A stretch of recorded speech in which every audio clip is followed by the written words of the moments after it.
About to get into game number 3, where a win in that final match will send Jingdong into the playoffs of the LPL Spring Split 2018. Rogue Warriors bouncing back off a phenomenal performance in game number 2, looking to try and secure the series for themselves as well. Yep, but Jingdong, if they don't win, they've eliminated themselves from the playoffs. That's the other caveat that you have to remember here. Coming into this game number 3, it is 1-1 between these teams, and Rogue Warriors, with that game 2 victory, did look very clean. Flawless in particular had a good showing. However, Jingdong on the blue side this time around. That's important. I actually think that the blue side is the side of the rift where you get the Karma ban off because you want to first pick that Xayah for yourself. And I think that is something that may help a lot here for Jingdong in this stage. Also denies Rogue Warriors from doing anything fancy in the bottom lane. They can't pick the AD carry support the last 2 picks and surprise JDG with whatever they're going to throw as their final counter pick.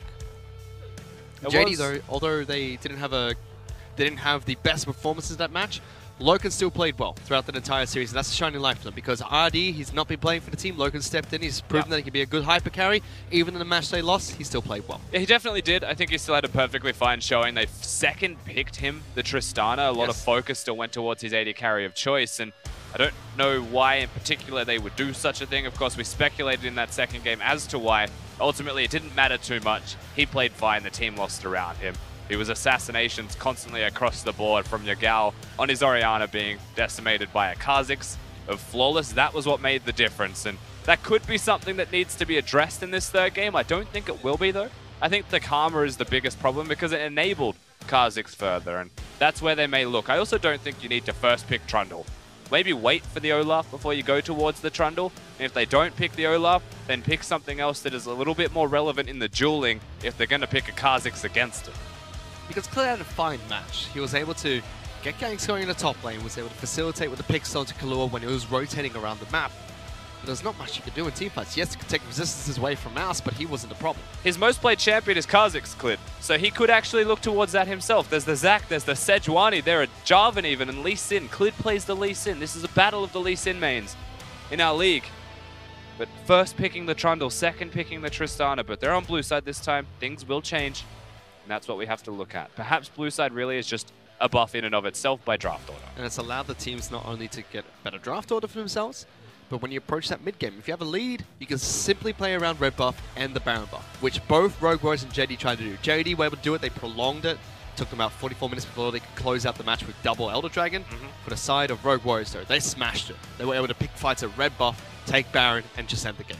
The question is, from this point, is this the game that we get the Jinx? Is this the game that Loken says, I will carry, I'm playing well, you have to trust me? And he goes for the big carry pick, he makes the hero plays, and does exactly what JD need to get them into playoffs. And it's the final time that JD can show their draft. They want to try and make it into playoffs. Let's see what they have for us heading into game number 3. Ryze, Karma, and Tahm Kench.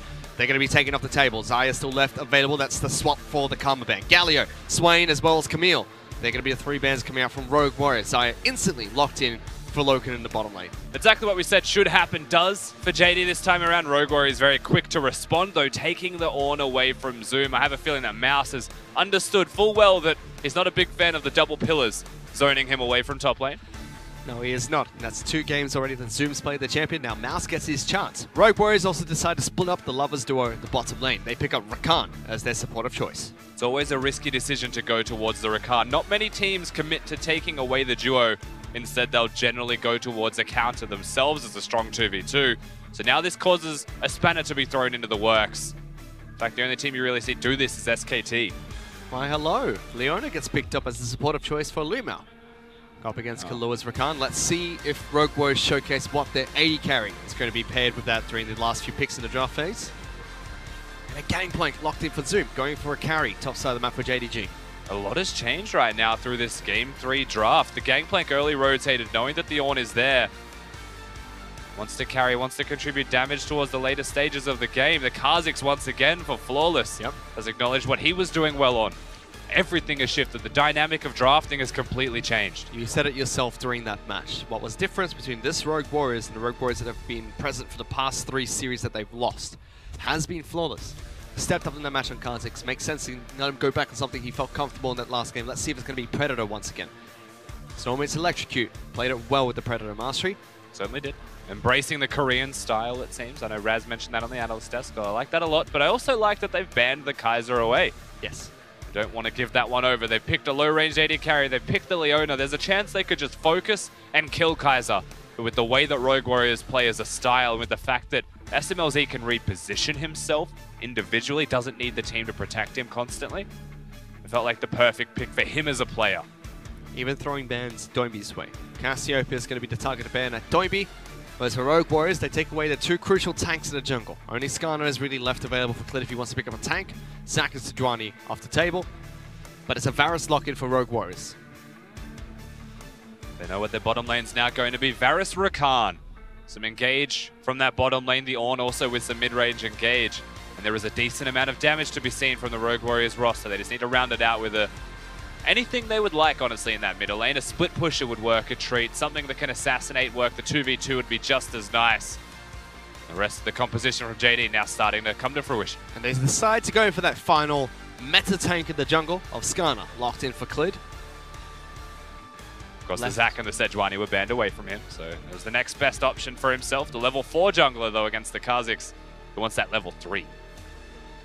Left their final pick of mid lane, Yagao will get the Emperor of Shurima to head up against whatever Doinby decides to pick here. SMLZ is still hovering onto Cleanse as well. Curious to see if he decides to keep that Summoner spell. And if Kahlua still holds onto the heal to go up against the aggressive bottom lane picked up with the Leona. But Sion is the final pick for Rogue Warriors. Very tanky mid lane pick. Yeah. And shuts down Azir incredibly well. They put themselves into a very good mid lane matchup here, Doinby going towards the Sion. Lots of early pressure, and Azir as a scaling champion needs to stand still to deal damage with his Sand Soldiers, and you cannot outrange a Sion's E that covers so much distance, and he will poke you down. Rogue Warriors, they give themselves a bit of control in the middle lane. They've got the tank in the top lane to push in against the Gangplank as well. Flawless with the potential to assassinate and engage everywhere in the bottom lane. The damage is still evident, but it does scale off quite highly. It does. Rogue Warriors will be able to control the top side of the map. That unlocks Flawless, but have to keep track of him throughout the early stages of this match. JDG, it seems like they have to focus heavily in the bottom lane. No aggressive summoners going to be locked in for the bottom lane duo of Rogue Warriors. It's going to be a cleanse and a heal, trying to survive that lane. And if JD have an opportunity to attack that, it could be the downfall of Rogue Warriors, because many teams have taken that path to shut down Rogue Warriors. Attack the bottom lane and making sure that SMLZ and Kahlua can't roll into the mid game with an advantage. The only spanner in the works here for JD is that Skarner pick. Very strong in the early game, loves to do some work in the mid game as well, but his late game utility always tends to drop off. Can only really connect to those tanks when there's QSSs available, so it's a difficult task in this game for Clid to put in any kind of work, have any semblance of utility in the later stages of this game. Rogue Warriors didn't build themselves for late game either, so perhaps Clid is the strength that JD need to get them through the early game, to help them through the mid game, and to give them that late game where they want to team fight, where they want to outscale, use that Azir, use that Xayah. And all's on the line for them as well. Rogue Warriors, they've locked in their playoff spot. We've said it time and time again. They're going to be second place moving into playoffs. But for JDG to beat their rivals of Suning, the e-commerce wars, they have to win here against Rogue Warriors, and it's gone to the third and final match. So let's get on to Summoner's Rift to see if JDG can lock themselves a playoff spot, or if Rogue Warriors will deny them that opportunity.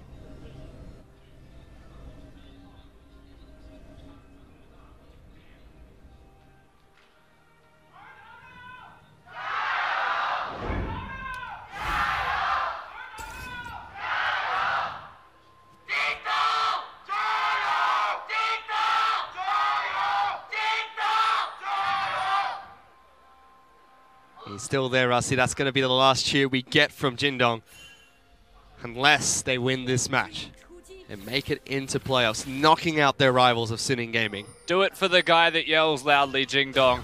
That's what it's about. Nice little ward kill there from Mao as well on his Leona. He starts Q. More Predators. The owners do want to normally go for E, level 1, but not going to matter too much to Luma. But yes, Predators picked up by both junglers this time. Typical on Skarner, as Raz mentioned on this. More of a Korean style coming out from Flawless, and it has begun. The yes. Initial push coming out from Doinby. You see what happened at level 1, you will see that off cooldown, constantly trying to hit Yagao. He's also gone towards the Unsealed Spellbook in the middle lane. Most Azirs commit to the Sorcery tree. They want to have the Comet or the Airy so they can continue to output damage, but he's acknowledged that he's losing in lane. Yep. He's going to go towards teleport when he gets poked out. It's inevitable. That's just the way that he wants to play the laning phase here, Yagao. He's not going to have a good time. But on the bottom lane, you mentioned that Leonas want to start with E. Well, against the Rakan, it doesn't matter too much. You can start with Q because you'll hit the stun on him and he can't disengage. But Kahlua saw him level the Q first, and instead of dashing forwards, using the W and getting stunned, starts with the Q and constantly pokes him out instead. On top of that, you saw them able to control the wave at level 1, make sure that it's pushing in their favor, and slowly at that, so they hit level 2 first. Checking with Flawless, we got a leashless start on the top side of the map, picking up red buff for himself. There are his runes being picked up. Scorch as well as water walking. Make sure he moves incredibly fast already with that Predator. Yeah, cheap shot, zombie ward, an ingenious hunter this time around. The reduced trinket cooldowns and maybe to get more wards out, a bit more vision control. He's found Mao already. Gets some good damage. Red buff's going to slow him down. Kahlua has the option of going forward, but Flawless just takes the damage, and that's all he's going to get for it. Yeah, chooses not to be overly aggressive jumping forwards any further. Doesn't know where the Skarner is, but they do now. There's a couple of pings going down towards that side of the jungle. Clid will try his best to not get spotted by the minions that are coming through. I believe he just did, though, but he was already spotted by a couple of wards, as you mentioned. And he placed under wards of his own, not actually spotted out no, until he wasn't the minions. spotted. They pinged where he would be, presumably, because Flawless was seen in the bottom side of the map. The natural progression of junglers is to go to the opposite side and take any jungle that isn't available. So what's good about that is the way that Flawless pathed himself. The fact that he went from red to bottom lane before he cleared the blue side jungle means that he can go back to get those camps at any moment. Which means he does get the single major grump, about 70 gold for that, but leaves everything else, so that will slowly despawn. It's not going to be available for the jungle on the side of Rogue Warriors. Flawless will not be able to pick that one up. Puts a couple of wards out as well to track Kha'Zix later on. He goes back to base after clearing all the grumps on the bottom side of the map. Oh, all the krugs, sorry. All the grobs. Too many frogs. Frogs en masse. Finally checking with the mid lane. Doinby actually not having a great time. He's out of mana. He has 2 corrupting potion stacks to use. He's chosen not to use them at all. He also has the teleport to come back to lane, but I think he's just used far too many spells. Of course, you can see right there that he's got the mana flow ban, so he's okay. And I wouldn't say, Fish, that he's not having a good time. I think he's having a grand old experience. The wave's pushing back towards him as well, but he's just out of mana.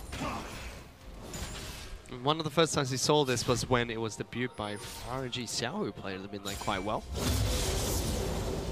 Xiao is a tank guy, so is Doinby, so it's no surprise that those are the two that pick it up. He used to play facilitators, but I believe it was Scout on the Azir, and he wasn't having a good time at all. He was 10 to 15 CS behind this stage in the match, underneath his turret, shoved in. As you mentioned though, Yakal moving away from Sorcery Tree. Does go for Unsealed Spell, but picks the minion dematerializer as well, trying to survive this lane. It has done incredibly well so far, making sure that's just not just a one lane for Rogue Warriors. So much more priority from Doinby in this mid lane to clearing the waves, not hitting Yagao. Maybe it is a result of having that Unsealed Spellbook, knowing full well that he can teleport in. Just wants to control the wave a bit more. Perhaps unlocks Flawless, of course, in the jungle role to make something happen. And right now, he is hovering top lane. Remember that Mouse has Unsealed Spellbook, so he has Ignite. That's a teleport from Doinby. Trying to get to the top lane. That's the minion that was tanking the turret as well. Flawless is here. Zooms the trouble. The Ignite is ticking. And first blood's picked up by Flawless. And they get out pretty cleanly in the end. Of course, on the opposite side, the teleports are there. The immediate response. And it's Yakao coming into the bottom lane. SMLs, he gets locked down, flashes back towards the turret. Exhaust is used on towards Loka. Kahlua jumps back in to try and protect him. Clid's down there, looking to try and take on the turret, but it's Yakao that's taking the turret, gets that kill on SMLZ. Kahlua is safe, but they trade sides of the map, top for bottom. It's super clean from Yakao in this instance. The Azir. Oh, no. Zoom, no. Oh, you don't want to be there. They're still on the top lane. Mouse is taking all the damage. Zoom tries to eat an orange, but it's not K-Rusty. It's not, because that's 2 kills to Rogue Warriors. You can't commit to that teleport if you don't know where they are. Your team is on the bottom lane. Your teleport went to the bottom lane. What are you thinking, man? They just hit 6 and they kill him for it. They get the first turret first, and maybe he wanted to buy some time, you know, make sure that they get the turret first and they're able to push. Azir does push quite quickly with the Xayah, and the Skarner was down there. There was 4 of them. But that doesn't actually make the difference when they were there first by about 20 seconds. Oh no, Kahlua, what have you done? Jumps over the wall, forced to flash away. Interesting decision to take the blast cone there. It's getting messy, lads. It's getting real messy on Summoner's Rift. That entire scene looked like a page out of the old lane swap books, where you dive the people underneath the turret, you try and force one down as quick as possible. The teams that were diving were doing it correct. The groupings of the teams that were there, the top side having Doinby teleport, Mouse and Flawless going in, was the correct decision. On the opposite side, Yagao being able to teleport was super valuable for them. Switching to teleport as well from base before coming into the fight to contribute was the correct move. It's the follow-up, the fact that Kahlua has to flash away from a position he shouldn't be. But JD, Zoom died. JD are going to try and stop this Infernal Dragon. They slide in. Flawless picks it up. Mouse is here, however, starts a full-blown team fight. It's going to be a first kill on towards Stormy in the mid lane. Loken picks that one up. Lumao now trying to run away from the zombies whilst the rest of the team, Loken as well as Yakal, both flashing over the wall. A pick goes over towards JD, but Rogue Warriors get the objective. And they get the Infernal Dragon as well. If it was a Cloud, you may not be too happy about that. JD, they've grouped up. They're starting to siege and threaten structures now. They have put themselves with a position to at least feel empowered by killing Doinb. He doesn't have the teleport either, so mid lane has to be held by Mouse. They've swapped lanes, I think. Doinb's going to be the one heading up towards the top side of the map. Mouse is going to be sitting in the mid lane for now. Force looking to try and take down his own blue buff. Of course, that is a banner of command being rushed by Doinb. You would have it no other way playing Sion into a Azir in the middle lane. Please make it stop. Of course, they can't put it into the top side. There's a gangplank that can clear it perfectly fine. And despite Zoom falling to the 2 kills after teleporting back into the lane, he's able to get an assist off that fight at the Infernal Dragon. He's able to farm up. Small CS lead for himself. And he's going to try and continue scaling into the late game. JDG, they're even in gold. Rogue Warriors have that extra Infernal, but the game is completely even. Things have actually subsided, and the end result to me is that Loken's in a position of power. You compare the difference with those AD carries, and that means that JD are set to succeed through their 2v2. On the opposite side for Rogue Warriors, Flawless. He is 2-0, so he's actually set up to do a lot of damage. He's going to be assassinating people, but it is hard to assassinate Azaya, especially when she ticks over to level 6. Even though there's no summoner spells available for Loken. Top of that, Eclid is fast enough. Flawless trying to dive into backline to get an assassination on someone like Yakao instead. He can lock him down. Force it so that the Kha'Zix can't go invisible anymore. He can't jump away. They try and execute him when he goes for those assassinations. It's about to happen, by the way. Banner of Command is finished. It's already complete. 9 minutes in, we have a Banner of Command of the map. And Doimi's going to look to continue pushing that mid lane. Yakao's, if he wasn't having a bad time, now he's going to have a bad time. The thing is, he'll just put it on a cannon and he'll leave because it's Doinb. It's not even that he's going to be a giant nuisance to Yagao, it's that he wants to stop him from contributing to anything that happens. And this is currently some very early attempts at pressure from a level 6 Kha'Zix. My expectations is that in the next wave, if it is the cannon wave, Doinb will use the Banner of Command and he'll just peace out. Skarner is here, a little Flawless, going back in on top of Yakao, gets some damage. Sand Soldiers get thrown back, but they just look for the poke, and that's all they need. Yakao's now down below half health. Flawless has shown a consistency to jumping away after doing his combo. Saves the jump because of the move speed that he has with Boots of Mobility, and of course Predator. He chooses to activate that one. As speaking of Predators, going to try and lock down Flawless, doesn't tag him with the Scrying Orb, so can't spot him during the invisibility. On the hunt was Clid just there. He wanted to lock him down. Yakao wasn't there at the time though, but he did have the back out of Lumao. Having that Leona nearby is all the crowd control you need. Skarner, this early in the game, of course, does still do a decent amount of damage. Uh-oh. Clid now might turn from the Hunter to the Hunted as Rogue Warriors find him on top of a ward. Doinb gets that kill for Rogue Warriors. Here they go straight towards the bottom lane. Of course, they've received the pick. I have to imagine Yagao is preoccupied with a Banner of Command minion that was used. And they threaten bottom lane looking for the siege. Actually, it was used bottom lane on a cannon. I lied. So Rogue Warriors might just try to siege bottom lane outer turret. Nice and early. They've got 4 members down here.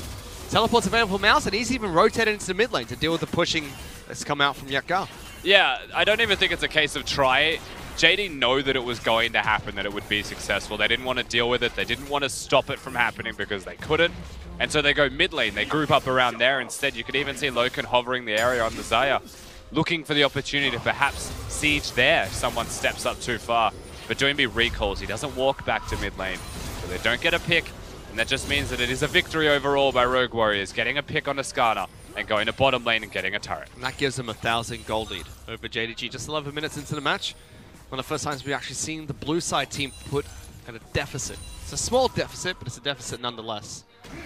SML's he's also not opted to go towards the crit build, which we've seen him build on Varus before. He's going towards the more traditional Guinsoo Rageblade. Again, I actually don't think you would go for it first item though. That is super risky to do. I know he's done it before, but you would prefer to have a Guinsoo's Rageblade and maybe even a Wit's End if the team composition of your opponents calls for it. And then go towards crit? Go towards the rest of your build. There's actually a, I don't know if you've seen this, but there is a build running around in solo queue at the moment that is AP Varus, where you go Guinzu's Rageblade Wits End and then like Death Cap. It scales incredibly well. Varus does scale really well. It's a tank shredding build. I think all of his abilities except for Q and maybe E don't scale on AP. His W and R scale really well on ability power. Yeah, it's a tank shredding build. That's It's the whole purpose, the W. And SML the ultimate's like 1-to-1 scale. If there was going to be a player to do it, it would be SMLZ. But Rogue Warriors are looking to try and lock down JDG's bottom lane again. Flawless, he's invisible once more. Loken using the ultimate. Call the Forge Gold, want to lock them down. Flawless takes a lot of damage, but SMLZ responds. They get a kill to Loken. Clint's trying to join the fight. Flashes forward, but he gets knocked up by Doin before he can drag him back, stuck in the animation. Rogue Warriors pick up 2 kills for themselves. Clint steps up on the back of a losing team fight with the AD carry dead and sacrifices himself for that as well. Doinby gets the knock-up as he is locked in place. They get 2 nice little kills there. It should be the Rift Herald secured, especially with that Honey Fruit just nearby for Flawless. No response available one more time from JD. We saw some nice moves from Loken though. Again, the fancy feet were there. The damage that he put out was very noticeable, but it's not going to save his life. He is not in a position to succeed. He's using the ultimate to try and disengage from crowd control when there is like 7 different variants of that crowd control available. I mean, Flawless, again, just looking so good on this Kha'Zix. Yes, Loken had the fancy footwork, looked like he was doing good work, but this Predator Kha'Zix is such a good look for him. The thing is, watch Loken here. He knows exactly what he has to do, and that is dodge the engage, and he half-healths all of them. But Mouse is here, he's going to headbutt the wall, and even if he wasn't there, the SMLZ had already connected with the Varus ultimate. Good timing on the knockup from Doinby. Clint just out of position. Probably shouldn't have grouped up at that stage. Something we complimented JD for in both Game 1 and Game 2 was their patient play. Very early on, they let Rogue Warriors throw everything they had at them, and they reacted to it nicely. They did really well in Game 1, it got them a win. Game 2, they won a team fight. It was the second play that didn't work out for them. This time round, they are being a bit patient again, but their members are just not in the right position to deal with all the proactive plays that Rogue Warriors are throwing their way. Only Loken and Lumel stuck in a prolonged lane top side of the map. No one else is there to protect them. Not even their jungler is close by. A teleport from Yakar doesn't even get him there on time. There is a reason for why the members of the teams aren't there, and that's where you attribute a decent amount of this to the draft specifically. When you look at the Scion into the Azir in the middle lane, Banner of Command being rushed for it as well. It's so hard for Yagao to be relevant. That is a quick Kha'Zix. Is that Skarner or Kha'Zix? Because he's so fast. Jumps away from Yakar's ultimate as well. And every single time the consistency of jumping away is there. There comes a time where Yagao just needs to not throw that ultimate, expect that he's going to jump away, or throw it sooner and try and lock him down before he can jump. Best case scenario is that you cancel the jump. For what it's worth, Flawless does the damage, and it's enough damage to secure themselves a Cloud Drake uncontested once again. JD not contesting objectives because they're getting chunked out before it. They can't rotate from the draft, disabling their ability to do so. They're scaling, and they are trying very hard to scale and not lose anything, but the pressure is noticeable. It certainly is. 2 Elemental Dragons being picked up by Flawless. He's 3-0-1, on track to another MVP performance. If Rogue Warriors can pick up a win here, using Rift Herald in the mid lane, and slowly as the goal lead increases for Rogue Warriors, JD's chances of playoffs get slimmer and slimmer. They have to win this match. It is a do-or-die game. Get a solid slam off there from the Rift Herald. Full health slam onto the turret. Another little chunk out there as well. Banner Command range minion. Get it. Aw. Aw. It got real quick. He got real quick. 2 more Demon Materializers available for Azir still. You can never say that one correct the first time. It's yourself and FLICKR that are on struggle and street. And Rivington. Oh, is it? Rivington's been very vocal about how he can't say it the first time either. So it's a consistent thing now. Why is it named that? Being able to say minion dematerializer seems to be a unique art, does it? Yes. The first time. The first time. Afterwards, it should be fine. But look at Flawless again, trying to hunt through the back lines here. 5 members of JD are just waiting in this mid lane, making sure that's a full-blown ARAM at the moment. And why not have an ARAM with an Ornn and a Scion running around? A Varus to be protected as well by the Rakan. If they had the Rift Herald, they had the capabilities to set themselves up in that position. But now it's time to reset, reassess the waves, and get your side lanes going. There's no Baron to look at, though. We're only 16 minutes in, but it feels like, with the control that Rogue Warriors have got running around on this Rift, it feels later in the game. It does. But it's not that bad for JD at the moment. Yes, they're 2,000 gold behind, but that's 2,000 gold 16 minutes in with the map wide open. Yeah, it's not noticeable through the gold difference. That's definitely not the point that we'd be making here. It just feels that way with the map control, with the fact that Rogue Warriors seem so comprehensively ahead. And the thing with that is, if you've ever played League of Legends, you know you don't see the gold. And by not knowing that it's 2,000 gold, it could feel like 5 to them. Yep. Just because they're constantly losing. You can tell that everyone from JD as well as remembers what happened in the last match from Flawless. Everyone except for Lumao has their Ninja Tabbies picked up. SMLZ going towards that Rage build makes more sense now, having that little bit extra magic damage, because they don't have any of that besides the bits and pieces from Doinby and Mouse. Flawless is going to be purely physical damage. And of course, the carry of Rogue Warriors secures himself the red buff. Obviously, Kahlua.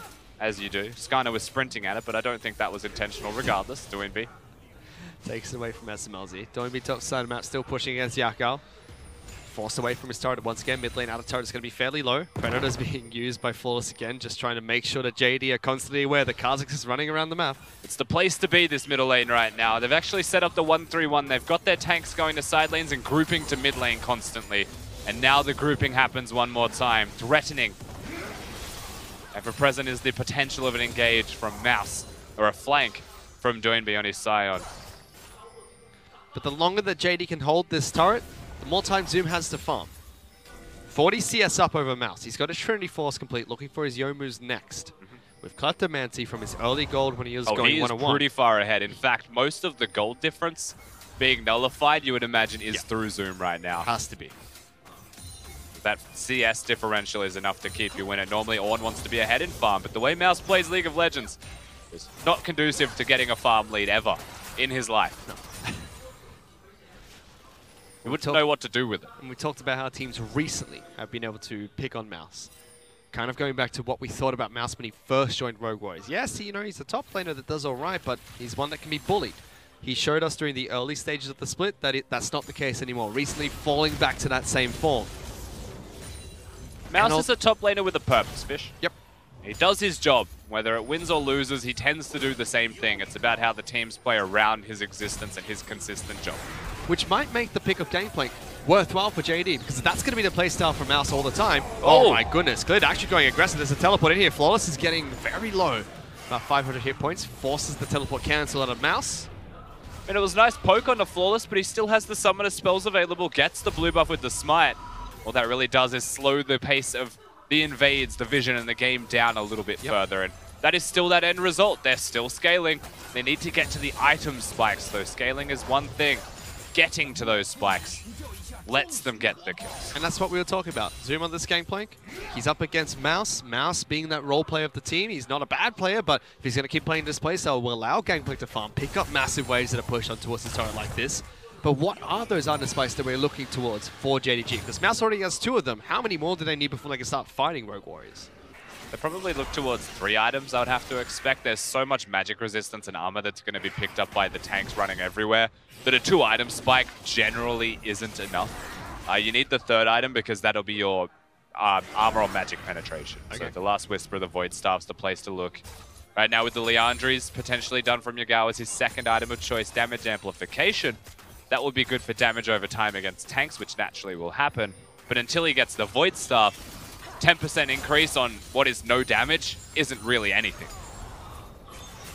We'll have to keep track of those items, see if they can get there eventually. But it's going to be Rogue Warriors looking for the fight. Yakal caught out by Flawless here. Takes a lot of damage. Exhaust is used. It's going to be enough to keep him alive. Jumps forward, tries to get a big shield. Loco chasing down, gets the kill there. But the rest of the team being ripped apart by Rogue Warriors. So far, only their support falling.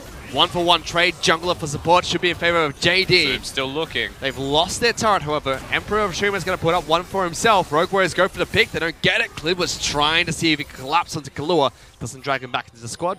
Yeah, Clid had the ultimate back after the prior fight at the blue buff, so they look for the opportunity, and in fact, they get the victorious fight. Compliments of Yagao playing that Azir and being able to use the Emperor's Divide, knock them towards his team. But unfortunately, for the side of Rogue Warriors, it was just Flawless dying, and the rest of the team doesn't have a crazy amount of damage. And you're already starting to see these moments of perhaps the team's damage is scaling off. Potentially. On top of that, Rogue Warriors, they tried to force that. Yes, they get the objective for themselves. It's traded back by JD with the Ocean Dragon. But if they can already pull off fights like this, it's scary for Rogue Warriors. Flawless does do a lot of damage. You can see it there, but again, shoves him in this time, gets the reactions in place, the heal, the shield's all there. And Loken is the only person to help the carry. And during this time, you don't get to see what happened during that time. You come back to the game. Bad luck. What happened? Oh, okay, I'll talk about that later, but the replay coming up there. That is the signs of what can happen for JDG. Zoom's already farmed up. He's got a BF sword for himself now on top of his 2 items. We're already talking about how we're really looking towards the 3 item spike for the team. They're getting closer and closer towards it. It would mean lots of cooldown reduction for Loken, lots of damage from the AD carry as well as the mid laner. And tankiness of Clear to try and get into the backlines against the 2 tanks that Rogue Warriors currently have. Still advancing forwards is Rogue Warriors. They still have that lead, but it is only 2,000, and that dwindling 2,000 gold will never amount to winning the game. One banner of command isn't going to cut it against the Nazir because the Gangplank has the lane assignments down. Zoom has constantly been in the right place. He is growing that CS differential, getting to the big item spikes. In fact, a second item, Essence Reaver, going into what I would assume is a third item, Infinity Edge, if not the Guardian Angel, is just maximizing his damage output, knowing that he is far ahead, going the crit build, being as efficient as he possibly can. Whilst Essence Reaver is not perhaps optimal for a second item, he needs to be careful. Zoom definitely has to be careful because Flawless has made his way into the bottom lane, flashes in towards the bush. Flawless going to try and jump away from this one. Mouse moves forward, throws down the pillar as well. Zoom trying to survive nice this one. Has he dodge. got away? He got away. Zoom, Zoom, Zoom. He's out of there. By the skin of his teeth as well, changing directions when Mouse uses the W, can't secure him. And the fact that he survives means that the teleport is available. There's no power plays looking for a Baron. There's no number disadvantage. Amazing work from Zoom. Crucially stays alive in that fight. Teleport was even being used by Kalua to get back into that mid lane, thinking that Rogue Warriors can make a play there. Not going to happen. That was the moment for Rogue Warriors. That was the chance that Flawless had. Perhaps they get that kill. And does it become all uphill from here? Because they've sat on a 2,000 gold lead. They're able to break a turret, but even after breaking a turret, still the same gold deficit. JD's still able to fight back, and they're still scaling up. It's not all uphill just yet. They've still got some time. They've still definitely got the capabilities of winning this game. Varus is massive. You can't sleep on SMLZ. He's rushed to QSS, so he wants to continue that team fighting. And Flawless is just always hunting. That is such a fast Kha'Zix. Getting Scuttle Crab just unlocks everything for a Kha'Zix. My God. Make it stop. No, don't make it stop. It's great. Keep it going. Moby Boots with Predator as well. Allows him to access that quite nicely. Blue buff does get picked up by SMLT. Stolen away from Yako. It's redemption for Kalua taking his red. Now he had both buffs. They actually just hit Baron. They just walk towards it. They just 3-man hit the Baron. Their tanks aren't even there. They're taking damage, but JD haven't moved. They haven't started moving towards this objective just yet. 7,000 hit points for the Baron buff. Rogue Warriors collapse and go for the initiation instead. Where are you? All right, I'm out. It was just a joke. I would say it's like ships in the night, but it wasn't. They passed by each other and they could see each other in plain sight. Like a giant juggernaut in the daytime. Now he's just going to go back to base. All a part of my plan. No, he's not going back to base.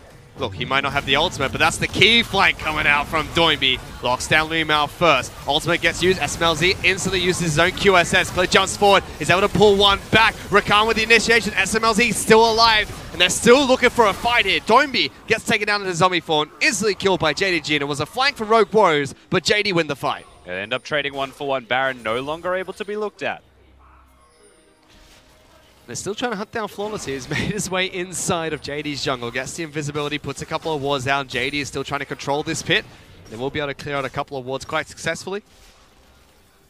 It's a nice little follow-up move there, honestly, from the side of Rogue Warriors. Perhaps the mistake was that the Scion missed. The good part about it is that they let him just slide on by through the middle of the wall. But then he stands his ground and doesn't go back to base. So having that look in at an opportunity was cute from Rogue Warriors. It was unexpected. It looks a lot better from Doinby. If you don't miss the drift, at least you just continue going forward right through the entire team. Then you didn't technically miss. You were going in a direction that you eventually reached anyway. He definitely didn't technically miss. He literally missed it. But it doesn't matter because he has another strategy. In fact, the next step in his two-step plan is a Zarot portal. He's going to be that guy. His job is literally, his role in the team is now that guy. That is the literal definition. He is that boy. He's not that boy. Doinby is that boy. He is a green frog. He's definitely just being a menace with his itemization, and I guess it gives them something else as well, right? To speak towards the build, not to just call him that guy. He's gone for the Zarot portal third. He's got the Banner of Command as well. So now Gangplank has a very annoying experience trying to clear out waves. And Azir just can't bear to deal with both of them going in, pressuring him consistently as well. But that's the crucial point. Gangplank is going to have a hard time. He doesn't mind Banner of Command minions. Yes, they're a bit difficult to take down, but he does physical damage. CC Rot, yes, going to be a nuisance, but that's about it. A nuisance at best. But it buys time. So even if it buys 5 extra seconds where the Gangplank has to clear the waves, and now he has to walk all the way over to where the Rot Portal is to take it down, that could be time where Rogue Warriors are setting up for something. And right now it's JDG who are setting up around the Baron Pit. They do lose Scuttle Crab there, that was taken away. But crucially for them, we're seeing the second phase of the Unsealed Spellwalk be used by Yakgal. Yeah. He went for teleport early. Now he has the exhaust. So if Flawless goes for an assassination onto either Loken or himself, and he's near the back lines, Lumel doesn't have an exhaust. He picked up an Ignite for the early fights in the bottom lane. Yakgal has it. It's going to be much more difficult for Flawless to find those assassinations that he had in game number 2. He's about 1,800 gold away from scaling is the Azir in this middle lane. The exhaust will be very good for team fighting, but the Void Staff is what he needs the most to be able to kill those tanks, to sit there next to Loken and ensure that Flawless can't assassinate them when the carriers are holding hands, but they can also threaten them to kill the tanks, and they should be able to do it faster than just SMLZ on his Varus. Whilst he has a lot of shred, whilst he has a lot of capabilities to do that, it's not the same. It's not a Blade of the Ruined King Varus, it's a Wit's End. Did exactly what you said. He went for the Quintus Rage Wave first. But let's talk about later, because Mouse looking for a fight. Gets a knock up, trying to lock down Zoom. Eats an orange and flashes away. Doimby, though, finds a flank in the back lines. Gangplank getting taken out very low, trying to kite this one through the fight. Somehow still alive. Zoom gets out of there. Yakgal gets the first kill. Kalua gets taken down. And JD, they can taste it. A team fight win here could put them back in the lead and make themselves again one step closer to playoffs. It started as a 1-for-1 trade last fight. This time it's a 2-for-0. JD, they've already got their vision set up around this Baron. If they wanted to kick it off, they may want to go for the pick first, but we'll see how they play it, because these two can do it by themselves. Xayah has no trouble trying to secure Baron. Flawless, though, is an absolute nuisance on the Predator Kha'Zix, but Mouse, he teleports into this mess, and JD say, you know what? We'll take a top lane pick for a Baron. No problem. Let's take this one instead. 3 picks at the back of a prolonged team fight. Punishing Rogue Warriors, and now they're the ones with the lead. Yeah, Mouse sacrifices himself perhaps to save the Baron, but that doesn't mean that JD'd have to stop hitting it. In fact, they'll just take the kill, go back to the objective, teleports in as well now from Zoom. He had a lot of money to spend. Now they're going to be very powerful. It's all on Flawless. If he can get it done. Ooh, Lumel flashing, trying to get a stun as Flawless came out of invisibility. SMLZ taking some damage from Yakgal. Still stepping up. Lumel goes in, gets the ultimate down. QSS used. SMLZ gets that first kill. Doesn't matter. Xayah secures the Baron. 4-4 fight. SMLZ flashing away. Doimby jumps in the fight, locks down one, gives SMLZ the second. Flawless jumping into the fight. Here they go. Kalua looking for the initiation. Gets Yakgal. JD are trying to get out of this one alive. Loken and Zoom dashing away. JD still trying to get out of this one because they're not done yet. SMLZ looking for it. He gets taken down. Good pick coming out from Loken, but they'll bounce him around. Only one Baron buff gets out alive. Such a good snipe from Loken, but he was going to die regardless. The Varus ultimate had connected onto him. And SMLZ does go down. One Baron buff left standing for the side of Jingdong. Zoom holds the hopes and dreams of their next couple of minutes in his hands. Perhaps playoffs with this single Baron buff could be there for them. We talked about how it does so well into the playstyle of Mouse. He's a great top laner, but it punishes him because he is scaling. He's almost Flame Horizon him as well. 90 CS up over Mouse at the moment. Almost level 18. Yeah, closest member is 15. Zoom is super large. He's got the 3 items. We mentioned that he'd go towards the Infinity Edge because he's already snowballed and scaled up, and he has. He completed that Infinity Edge, and now it's a Phantom Dancer as his 4th item. He is well and truly online. And if you can just get him to team fights, he will have a massive impact. These tanks have scaled off so quickly. He's at 5.5 items, Rusty. Let's take a look at this again. They went on to SMLZ, but he turns around quite nicely. Yagao also has to use the Emperor's Divide to zone Flawless away. Wants no risk of a steal to be there. But by doing so, by having no mana, they open themselves to this advance. And Kalua does play it nicely, gets them both. Locks down Loken, locks down Yagao. And whilst Loken does a nice little sniper at the end, you'll get to see this under SMLZ. Just presses the Q, gets the feathers back to him. It's still going to be his death for it, and Zoom's the only one left standing. Very nicely done. Just remember, everyone on the team that picks up Baron gets 300 gold. Rogue Warriors get 4 picks there, so technically still a worthwhile trade for JDG. Ahead in terms of gold, they still have that 1 buff to work with. But Rogue Warriors want to try and stop Zoom from having that buffer's ball, denied that opportunity. The problem is that he has to constantly split push against Banner of Commands and Xerox portals as well. So whilst he has the Baron and can deal with that better, it doesn't mean that he's going to be in a position to group up with his team very successfully. In fact, Rogue Warriors still have control of the map for the most part. He doesn't need to split push as much for gold anymore because he's on 5.5 items. It's that no one else can split push. No one else can split push, and he will get a couple of doubloons here and there to upgrade his ultimate when he can. But Zoom is so strong. 18 already. They're looking for a pick in the mid lane. Doinby's forced to use his ultimate to try and charge away from the ultimate of Luma. Flawless still looking for a flank in the back lines. Predator was used there. Not a bad scenario for Jingdong, but Flawless, he is speed racing his way in, constantly looking for threats of a pick. If he can just assassinate a single person, the entire tide of the fight shifts. But they've got an Azir turret right behind them. They're pushing for mid lane in a turret. 30 seconds of Baron buff to work with, and that's only on Zoom. Mouse looking for the initiation. Ultimate being used by SMLZ, countered by Loken to jump away, connects it to Clid, but that's about it. Mouse forgets which team he's on for a second. He's starting to go. Oh no, they got him! They locked down Mouse, pulled back to the rest of the team. That's going to be a pick for JD. They're just trying to buy time here, Rogue Warriors. They catch him out whilst he used the ultimate. He revealed his position. Instead of hitting them, hits it towards his own team, then gets caught dashing away. Well done from Clid.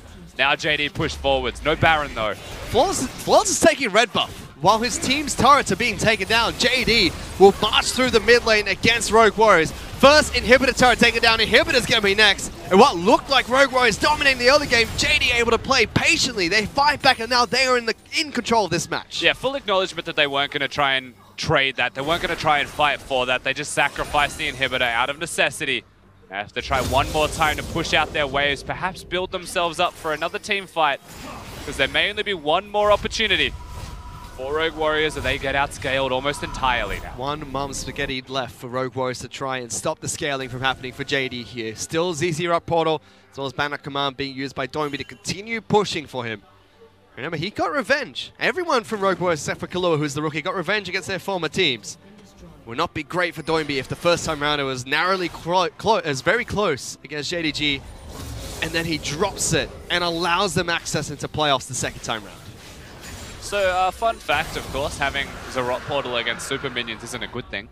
It actually slows down the pace of the Super Minions pushing forwards and means that when the wave crashes, there will be more Super Minions in that wave.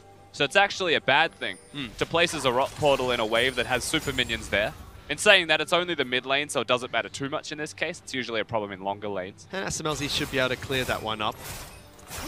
As we check in the rest of the game, here was a team fight that came out from IG as well as LGD, a game that's currently ongoing here. IG very dominant in that matchup so far. And that's how long this best of 3 series has gone, Rusty. That match has already started. And of course, Duke is playing for Invictus Gaming, as you can see down there in the bottom of your screen. IG should be able to find themselves a pretty simple victory, a 2-0 you'd expect, but LGD, you never know with them. Back to Flawless, however. He's still invisible, just jumping away. If you want to catch that match, remember panda.tv/LPL or douyu.com/LPL to catch all the action. We're not broadcasting it on the English broadcast. The Chinese casters have you covered. Back into this match, though. This is the important one, because those two teams are locked in their positions. Rogue Warriors, they're locked second place, but JD, we harp on it time and time again. This is playoffs on the line, down to game 3. Drafted to scale, they've drafted to get to the late game. They've actually tried to team fight against Rogue Warriors, who are always capable of hitting that late game team fight point where they just rely on SMLZ. And SMLZ is 4-2-4 himself respectively. Very strong scoreline, and he's looked decent in this game thus far. But he doesn't really have the team to work around anymore. But he's committed. He's gone towards the crit build that we speculated he may well do before. The Infinity Edge is now secured. And if anyone from Rogue Warriors is able to deny the rights of Jingdong getting into playoffs and get the absolute revenge for Doinby against his former team, it is SMLZ. He is the man to watch. Only one of the e-commerce teams who make it into playoffs, and it's in the hand of JD and Rogue Warriors at the moment. As you mentioned, SMLZ's got the 5.5 item, QSS being sat on, whereas for Loken, he's still sitting on components of his 5th item. BF Sword as well as QSS picked up, has the Essence River, has Rapid Fire Cannon as well as Lord Dominic's regards. It's pretty set to go. Suning Gaming, also Rogue Warriors' biggest fan right now because they are the team that will take the 4th place slot if Jingdong lose this current set. Important to note as well, both teams inconsistent with form, but JD took them down. So they are the ones who have their own destiny to be decided in their own hands. Not just their biggest fans, but JD are Suning's arch rivals here. The two e-commerce teams, like Amazon against eBay, if you're a fan from the West, in the Chinese league at the moment. The LPL, 4,000 gold advantage for JD in game number 3. Looking for a spot at playoffs. Rogue Warriors had the advantage early game. JD were patient. They fought back. They scaled up. Zoom's at 6 items now. Baron alive at 37 minutes as well, and JD should have the inside track for this. They should have the vision control established, but there are teleport wards behind them. There was a control ward that just got replaced, actually. And if that's not enough, if that's not enough, Elder Dragon's up soon as well. About 3 to 4 minutes before that will spawn. Constant vigilance is necessitated now from Rogue Warriors, having spells flung at the Baron, also a control ward sitting in the pit. The Doinby was trying to defend, but his defense doesn't mean a thing. Jingdong, they just hit it. And they've had history with Barons being taken away. Flawless has had a massive game 2, and he's looking good in game 3 as well. They have to play this one very careful. They do. They test the waters. They see what happens. Everyone responds from Rogue Warriors, so they back away. Control your side lanes is usually the first step. Well, they haven't done that. You look towards the bottom lane. Rogue Warriors have it pushing. They're the ones that have control down there because they keep grouping Zoom. He is so strong. They want him here. Full build.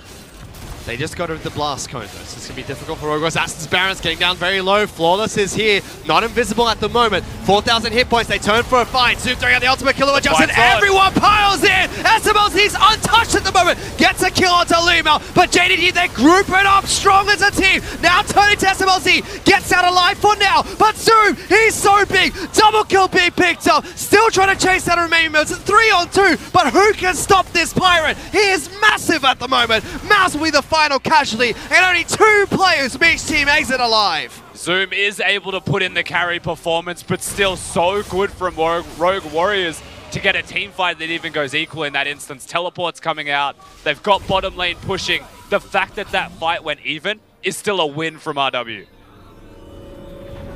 It certainly is. They do use their teleport to get Doinby back towards the side of the map. It's not the Baron attempt coming out from Skarner and gameplay pointing back to what you talked about earlier though, Rusty. They didn't set up their side lanes. That was pushing for Rogue Warriors. And now Zoom's the one that has to be sent into the bottom lane to deal with just that. Remember, all the gold that he picks up now does nothing. He's at max build. He can sell a couple of items, but here's the team fight again. Team fight once again starts off with Ornn and Doinby on the Scion, hitting all of the carries. Flawless also gets into the back line and forces the disengage immediately. And whilst he goes down, they all focused him. So you can't forget about SMLZ, because during that time, he was able to maximize his damage output, flashes at the last second, and continues that onslaught. But Zoom's such a big presence, SMLZ knows that a single Q would have killed him. So he backed away, and that's why they had to sacrifice Mouse for that one. SMLZ plays the fight fantastically. Yes, Loken pops the ultimate at the perfect time to go invulnerable as all the spells cluster into one area. Takes no damage from the initial engage that came out from both teams. All the damage he took was from SMLZ, who stepped up to take down the AD carry. What matters the most right now is that the summoner spells are missing from every single member of the map right now except Flawless. And it's actually Rogue Warriors to try to start a fight, locking down Lumel first. Doinby gets the slow as well. Loken looking to try and lock them down. They pull Doinby back in the team. Kalua looking for the reinitiation. Loken left untouched in the back line, so is SMLZ at the moment. They're going to go for full-on brawl. Zoom still left untouched as well. Rogue Warriors, they start the fight. Now they're retreating. SMLZ with the QSS just to get some extra movement speed. They turn towards Mouse. Lumel locks him down. Flawless goes for the assassination, but does nothing. JD get a pick onto Rogue Warriors top laner. And again, Mouse is just dead. 50 seconds. They could choose to walk towards the mid lane inhib. They could choose to walk towards the Baron, or they could just go over to the Elder Dragon. It doesn't look like Rogue Warriors want to trade major objectives. Instead, they group up around the Baron. They have contested this time and again, and they want to do it a third time. It's a 4-on-5. Yes, Zoom and Lumel low on health. They try to jump in, but it is going to be Akal that secures the Baron. So close to history repeating itself for JD, but they get the Baron buff, and they're one step closer to taking the game. You get that feeling that times are in fact changing when it comes to Jingdong and that Baron buff, securing it in a Smite War. Wasn't an outright 50-50, but it was Yagao that even picks it up in the end. Doesn't matter who gets it. They've got the Baron buff. Now they can set up around the Elder Dragon. Rogue Warriors should have some vision here in place, knowing that they've been at the Baron and recalling, but there's none to be seen. Mouse is up and available. Teleport is available for Rogue Warriors if JD try to force an Elder Dragon fight. Crucially, Loken has not gone back to base, still sitting on that QSS, yet to upgrade that. We're at 6 items for Zoom as well in his gangplank. Boots are gone. Yep. My man is ready to go. He is well equipped. Lord Dominic's regards going to be picked up. Even Clid saying, you know what, Zoom's the carry this match. Puts his Knight's Vow on top of there, it. Sunshine. Flawless trying to jump into back lines, but the Shurima turret spots him out. Instead, Rogue Warriors go for a fight. SMLZ gets Zoom. That's the carry. Gone. Lumao's going to go down next. 2 kills being picked up. Loka can't find access to the fight. Clid takes one back for his team. Yakal takes some damage, but Doimbi's going to fall. So far, it's going to be a 2-for-2 trade. Rogue Warriors put up a fight at their inhibitor. The 2-for-2 trade still gives the inhibitor to Jingdong, however, lets them still go towards the Elder Dragon. The 3 members alive is all they need. The smite is there, the damage dealers are there, and Rogue Warriors have no tanks to step up to this. It's going to be really risky if they try and contest this, but remember that whilst no tanks are there from Rogue Warriors, the assassination and damage is still there from them. Very risky from Flawless there. Takes the blast cone over the wall, spotted out by JD. They try to collapse, not going to be enough. Mouse has no teleport. So even though he's going to respawn in 18 seconds, Zoom has his. Doimbi doesn't have his own teleport as well. Rogue Warriors are trying to collapse on towards this pit. Flawless is still trying to sneak into the back line, see if he can get an assassination on towards Yaka, or he can get an assassination on Loken. Here. Oh no, He's got to be careful. Yako is alone. The isolation's right there. Flawless, he wants it. He's going to try and go for it. Finds him, gets good damage onto Azir. Half healths him, immediately backs away. Lumao tries to throw out the ultimate, gets him to the Zeta plate. Yako going in. Divide comes out. JD take down the jungler from the side of Rogue Warriors. They have their eyes set towards Elder Dragon. Flawless takes one of the riskiest decisions you will see from a jungler and tries to assassinate Yagao. It looked good, but he jumped away expecting the Emperor's Divide and then jumped into the welcoming arms of the rest of JD. So honestly, just a massive mistake from him on what was a great idea. And it pulled back to what you said at the start of the match. First time he went for that, Emperor's Divide used right away. Yakao read him. That's what his play pattern was like this time. When he jumps in, holds onto it, waits for the second opportunity, works out for JD. Mouse is not in base at the moment. Only 3 members are trying to defend this, and they give up their turret. It's Elder as well as Baron. Flash forward for Clint, looking to lock down Doimbi. He has to flash out immediately with the assistance of SMLZ's ultimate. They still lose their inhibitor, turret, and inhibitor there. 2 parts of the base broken for JD. Nice little save from SMLZ to ensure that his tank mid laner stays alive as well. But that second inhib going down leaves only 1 lane remaining for the side of Rogue Warriors left to defend. The last bastion of hope for them. And can this tank team composition work around the full build SMLZ?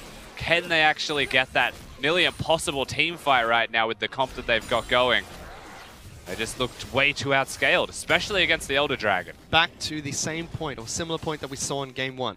This time, it's the first Elder Dragon. Going to fall off much faster. No Baron buff left to work with for the side of JD either.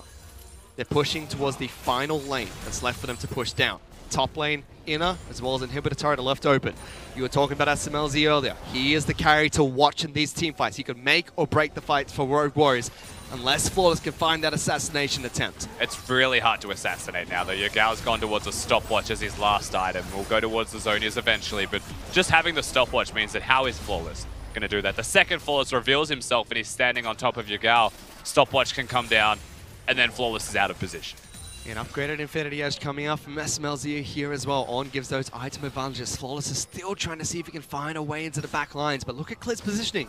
All the way from the mid game. He's dropping back behind the team, waiting to see if Flawless does anything. In fact, Flawless looks to try and get a little bit of damage on towards Clit, but the tanky Skeleton doesn't matter to him. No, they want to try and distract him, perhaps pull them away from the wave, the lane, give them a second to actually clear the minions. It's working right now as well. They're going to be able to pull back Doimbi though. He thought he had a flank, but he did not. Mouse trying to get the collapse though, but they take down Doimbi. That's 1 pick onto Rogue Warriors tank. Only 4 members left to defend the final inhibitor against Elder Dragon JD. They're pushing for it here, Rusty. Flawless looking for anything, something. They're going in. They jump in. They go for the 4-5. Zoom taking turret. Takes down very low. That's Guardian Edge. We pop SMLZ left untouched. Uses QSS nicely. Away from Leo's ultimate. Flawless jumps in. That's going to be his own Guardian Angel. SMLZ is still alive. Yakao jumps in. The carry is dead. Rogue Warriors are all dead. JD have done it. They take down Rogue Warriors and they're pushing for the win. Only Mouse left, but there's too many minions. The game is just done. Mouse has to watch. He has to do something here, but something is not going to be enough. They take him down. They've done it. Take that, Sunny. JD, they had it in their hands. They take down their rivals. They take down Rogue Warriors, and they have now made it into playoffs. It should be all smiles and elation this time around from JD because they do get the 2-1 victory. They get revenge on their former mid laner and they beat Suning and Rogue Warriors at the exact same time, putting themselves into playoffs. They controlled their own destiny. They beat Suning Gaming 2-1 when they met. And all they had to do now was upset a team that is above them on the standings. Not an easy thing to do, and not with the Game 2 form that you saw out of Rogue Warriors. But they drafted for late game, they drafted for team fighting, they got there, and they're able to execute on that team fight victory to get the win and to put themselves into 4th place. Taking a well-deserved bow as well. JD, it was in their hands after taking out Suning, as you said. They've done it against Rogue Warriors here. They go ahead in points. They clinch the final spot left in both conferences to head into playoffs. And that is going to be playoffs teams decide, except for one last spot in the Western Conference, or one last position finish. And they should be pretty happy with that one. That's BLG fighting for 2nd place, of course. And that'll be our last game of the LPL regular season. But for now, we celebrate what JD have been able to do. The fact that they bring back Loken. They play around Loken, and he looks mechanically impressive, more so than what we saw at the start of the split. And he continues to exceed expectations, as do Jingdong, being able to upset Suning Gaming and take their spot away from them. On top of that questionable form coming out from Rogue Warriors. Game 2 looked good. Game 3 looked like they were starting well. But that's now 4 back-to-back series losses for a team that only dropped a couple of games, even before they finished undefeated in cross-conference. This is one of the few moments where I will actually take a step back from Rogue Warriors and look at Stake as the coach. I don't know why they drafted the way that they did a couple of times there. I like the Kha'Zix, but I think you had one too many tanks and not near enough consistent damage for any kind of team fights, and you are a team fighting team. It almost looked like there's, again, eggs in the SMLZ basket, which works for Rogue Warriors. Game 2, it worked. But it works when they can provide him with these supportive champions like the Karma or the Lulu in the mid lane, not when he has 2 tanky front lines. Because we know he's mechanically strong, but if they could kill him before he gets rolling in those team fights, it's not going to matter. And to be fair, SMLZ played out of his mind in that 3rd game. He's not to blame whatsoever. He played the team fights as well as he possibly could, but there are 3 carries over on JD. They hit late game, and all of them are relevant. You can kill 2 of them, one of them's still going to be enough to carry out the remnants of a team fight. We saw it at Baron, we saw it at the follow-up fights that consistently happened. Doinby gets caught out of position by the Skarner constantly as well, makes it 4v5s, and they set themselves up nicely, JD. They played it slow, they got the picks they were after to snowball the game out. You know, able to win 2-1 against Rogue Warriors, securing, crucially, the final spot in playoffs. And it couldn't be any better than securing it over your rivals of Suning Gaming. Yes. Rogue Warriors, for what it's worth, they need to get it together before playoffs, but Jingdong playing incredibly well, playing up on the day. And they're going to be exciting to watch as they head into playoffs. For now, though, to break down that series, let's send it back to the analyst desk. Thank you, guys.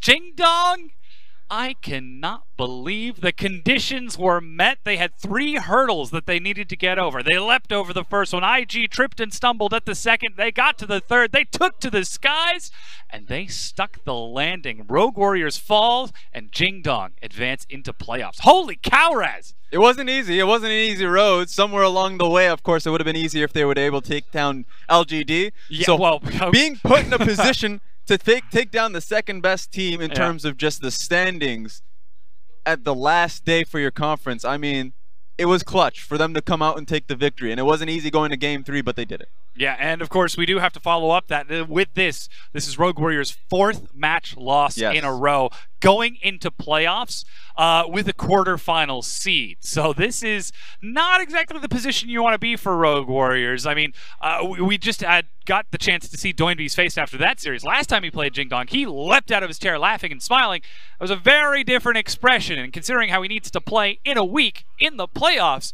something's got to change. Yeah, and I think what needs to change is, of course, the vision control that they have on the map, because their composition, I know that Rusty hit on, of course, the lack of scaling in the comp, the amount of tankiness that they had. They were just solely focusing on SMLZ to deal the damage. But here's the thing, the early game was really strong. You have the Scion into the Azir early in just the matchup, will be able to just bulldoze you down in the laning phase once you build Banner of Command. It happened. You have Kha'Zix for the 2v2, that works well with you as well. But there was no vision going into the deep red side jungle, so they can go into the 2nd tower, so they can actually open up the map. Because here's the thing, ultimately when you look at the vision score for a lot of the players on the team, they're lacking. Killua specifically has an abysmal vision score for supports in the league. So they just don't focus heavily enough as a team towards opening up the map in terms of vision. They just try and team fight it. And when you get to a point where you try and team fight a scaled up composition, you get disaster. Especially a scaled-up Xayah Azir composition that can just do massive damage, which is what we saw out of those fights. I mean, it seemed like Rogue Warriors' composition was a rolling stone. They want to just pick up momentum and try to knock you out by just simply rolling over you, but Jingdong were able to find a crack in the stone and break it apart before it got too much speed. It's just the disengage from Xayah and Azir. The Azir wall wasn't even used, of course. The ultimate wasn't even needed. Just came down to the fact that Xayah had her armor penetration item. Azir has gone towards his Void Staff as well. They're going to be able to deal with the triple, even I would say quadra melee champions that was being provided on the side of Rogue Warriors. So as long as they can deal the damage and of course move around the GP ulti, the slows, and the just outright walls that they had for themselves, it was so difficult to get to the backline of Jingdong, and that's ultimately what costed Rogue Warriors the game. Yeah, even getting into the front line, the only source of damage really from Rogue Warriors was that Varus. Yes. And stepping forward, you could see how much of a pain it was for SMLZ. Like, I'll fire an arrow. Can I step forward and fire another? Okay, now I've got 2 stacks on my Rage Blade. It was very easy for him to deal with the front line. Once he got past the tanks, he was like, okay, let's go towards the carries. All right, I get outranged by the Azir. Yeah. And all right, it's actually very difficult for me to walk past all of the feathers being placed down by Xayah. So it's a difficult task for him because ultimately he's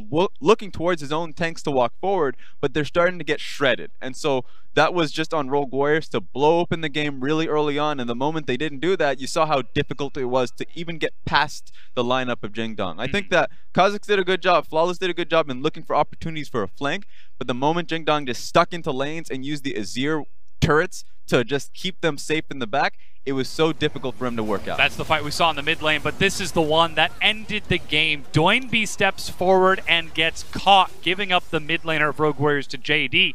And then they know, we've got the numbers advantage. They're down a tank. They have 1 source of damage. We can end this. Yep. You know, the gold keeps going in favor of Jingdong, and at this point they had the Elder Dragon for them as well. So it's just so difficult, and this is probably the best fight you could hope for if you're Rogue Warriors. That, and there was one Baron fight to their name as well, where SMLZ is able to walk up and dish out the damage and start chipping out the carries themselves, but the moment he becomes the priority, they burst him out way too quickly. It was an entertaining build. Once again, we talked about the Kazakhs build in the previous game. It seemed like he was Sanic Kazakhs. He just gotta go fast. He was moving so quick to assassinate people. And that's great when he gets the bit of flat damage in the early and mid game, but you also saw how much damage he was able to chip out onto Skarner. Yeah. 0. I mean, you just not. No shield. You just can't do anything with it. Yeah, not much you can do in that instance. Well, that being said, we do have an interview ready. Clement is going to speak with us. Sorry, with Mao for us. And I am definitely speaking to Lumao, not Dom over there. First off, congratulations for your securing your playoff seeding right here. I'm going to jump at you with the first question. What was it like in the room behind the stage? This was a must-win game. It was the last game of the entire split so far. What was it like coming down to the wire, and what was the mentality going into this first match? 就Lumao，我想问你的第一个问题就是在后台的时候，这是你们必赢的一场局，而且也是本季最后一场局了。你们当时在走出台前的话，那个训练室里面是怎么样的一个心态？然后教练有没有跟你们讲什么？我们当时是抱着就是必胜的心去的，因为我觉得他们当时那个队伍，就他们对我最近状态不好，然后我们状态又特别好，然后教练对我们的就是心理辅导也做的挺多的，然后我们心态上。其实只出了一点问题，如果换做以前他不帮我们的话，我们会出现很大的问题。你可以多讲一点嘛？如果是不帮你们的话，你们会出现什么样的问题？那你们教练实际上给你们的帮助是什么？他如果不帮我们的话，就跟以前打 IG 的时候，就我自己嘛，我就感觉到有压力，然后就操作都操作不好的那种。然后他怎么帮助我们的是，就对我们说，哎，放开打，没事的，输了也没关系，我们在你们后面挺着。 Okay, great answers there.